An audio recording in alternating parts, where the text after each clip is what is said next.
Swadakta sasa wanogeshe familia, ndugu, jamaa na marafiki kwa kuwatumia pesa bure. Halo Pesa kwenda Halo Pesa na Halo Pesa kwenda mitandao mingine kwa gharama nafuu zaidi. Halotel, pamoja katika ubora.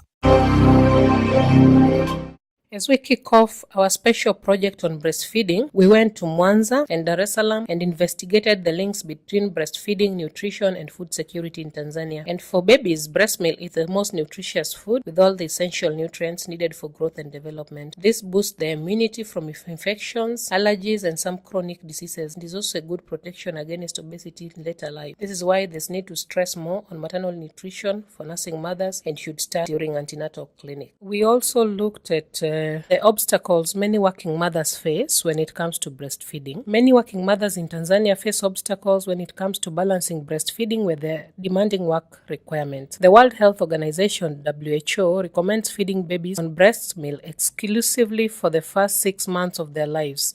This means babies should only feed on breast milk and nothing else. Tanzania has some mother-friendly laws to ensure that women can achieve optimal breastfeeding. Inaisha kwa sababu lazima ni kazini. Na sio wote tunakamua maziwa. Wengine hata tupendi. Mimi niwe kujaribu lakini I was not comfortable with it. Kwanza ile naona kama hayatoki sana, hayatoki. Na niliwahi kuzungumza na daktari, nikamwambia nililezi hiyo chuma daktari alikuwa watoto. Daktari alisema nilikuwa nachelewa sana kurejea nyumbani. Nikajisikia vibaya lakini ndio akawa alitaki. Kabisa. Ila nilichokuja kubaini kwa second born wangu ni kwamba nilikuwa na maziwa mepesi kwa tumbo lake. Yaani kwa tumbo lake yeye yule kaka jinsi alivyokuwa alikuwa anahitaji maziwa mazito sana, mimi hapo mepesi. Kwa nini nasema hivyo? Kwa sababu maziwa yalikuwa yanatoka mengi lakini hashibi. Analia. Nikajikuta ndani ya mwezi 1.5 nimemwanzishia kitu kinaitwa uji wa chujio wa sembe. Na ndio akawa miezi ngapi? Mwezi 1.5. Yeah. Nililazimika kufanya hivyo. Na ndio akakaa yani akawa yuko anaweza kalala. Nilimwambia lakini hakupenda. Nikamwambia mtoto analia sana. Na alikuwa analia kweli sio uongo. Kwa hiyo ile uji wa chujio sasa nikaa nafanya kwamba unachukua sembe ile, ni sembe kwa sababu anakuambia ukishampa dona ina maana atakuwa overweight. Na tangu hapo yeye mwenyewe pia alikuwa ni overweight. Kwa hiyo unachukua nani sembe ile unakoroga kwenye nini na kwa uji mbichi unachuja kwenye chujio la chai lile. Unachuja unapata uji mwepesi. Lakini ndio alikuwa akinywa at least anapumzika na anapata usingizi na lala. But some employers do not abide by them, thus affecting the health of infants whose mothers cannot breastfeed them adequately. Though Tanzania has made progress by getting the number of children who breastfeed up by 59.2%, according to 2016 Demographic and Health Survey, the remaining gap means many mothers still have to choose between their jobs and breastfeeding. Those who can't afford to quit their job or face other barriers have to introduce formula milk or supplementary feeding before their babies are ready for weaning. They asked that if a woman will be pregnant, so the first thing they think that she will go to maternity leave, then we'll have a big workload because she will leave a lot of eggs to us and this will be confusing. Sometimes you can find they can start looking for another person to a position because it's like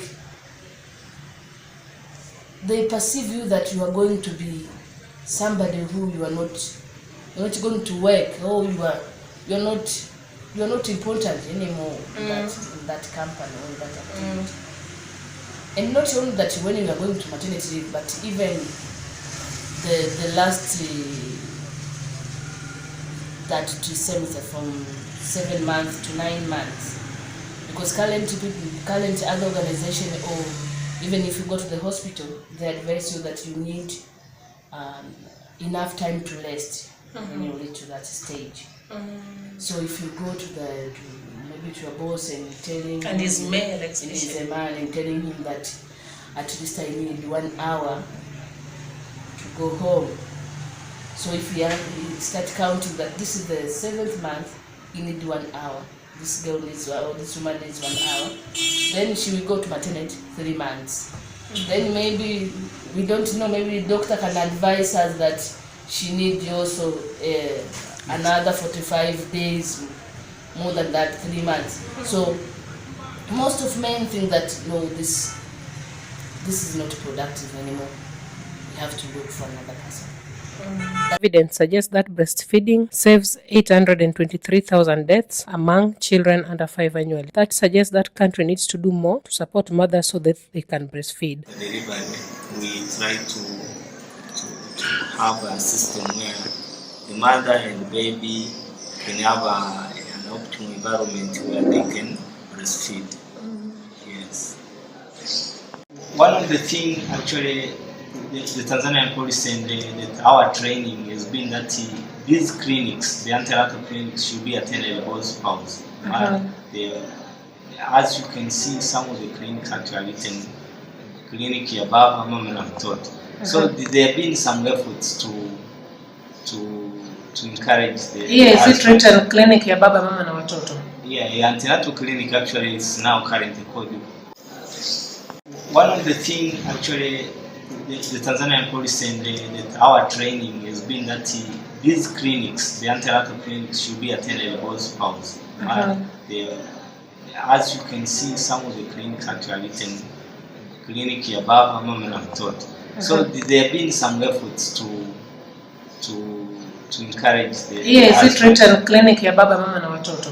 Yeah, antenatal clinic actually is now currently called. We composed focus group discussion both in Dar es Salaam and Mwanza, where women came out to talk about challenges they face while working and balancing breastfeeding at the same time. And experts also had their bit to say about this subject. Then on general obstacles to breastfeeding is a third and final story in the series, which take a closer look at some of the obstacles to making breastfeeding a universally acceptable practice in Tanzania. We also look at the interference of formula industry, fear of sagging breasts, and the role of men and the entertainment industry in stoking these fears, practice, and what government and communities can do to surmount these challenges. It takes us to Mkuyuni slums of Mwanza city, where we held focus group discussions and interviews, then talked to experts to answer the issues raised by women.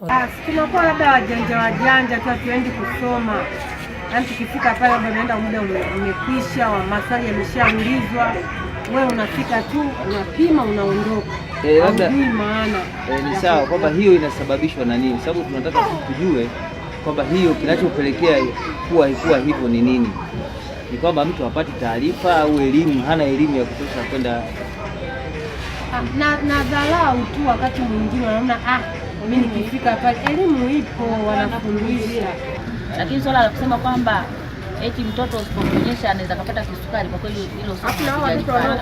Nasema huo ushauri wanaokupa dada, kuna nini tukienda upewi, yaani uambie sijui unilishe mtoto baada ya masaa mangapi, umfanyeje, hizo zote hazipo.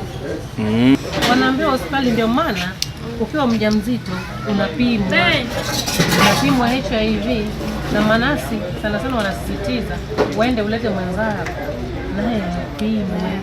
Ukishapimwa ndio wanaanza mafundisho hapo. There is even a unit of which are caring with neonates. Then immediately when the baby are born, in fact at the time of delivery the pediatrician is supposed to be with them to take the baby. Yeah. So in terms of we usually care responsibility in terms if the baby is sick immediately or the mother is sick immediately. That's why we come together. But in terms of care and feeding, usually it's done by a pediatrician. Okay. It's when they come to the clinic. And do hospital follow up those women who just give birth and disappear? They don't come to clinic. Okay, we have a clinic called the postnatal. Yeah, but I should admit the fact that as an obstetrician, usually the care is not comprehensive. Ideally, I should be seeing the mother and baby. Because when they come back, I'm supposed to check whether they're breastfeeding or not. If there is a problem, then I have to connect them to a pediatrician when they come for postnatal care. But here, the pediatrician usually will look at the babies if they have a problem. Me, I look the mother as a routine follow-up. So probably our service might be a bit disjointed, but it's a good thing that we try to do a comprehensive care. Yeah, but I think you can get a better information from the pediatric department. With a package of actions, policies and programs to support mothers at health facilities, at home and at work. breastfeeding rates can dramatically increase in Tanzania and have greatest impact on child health and development.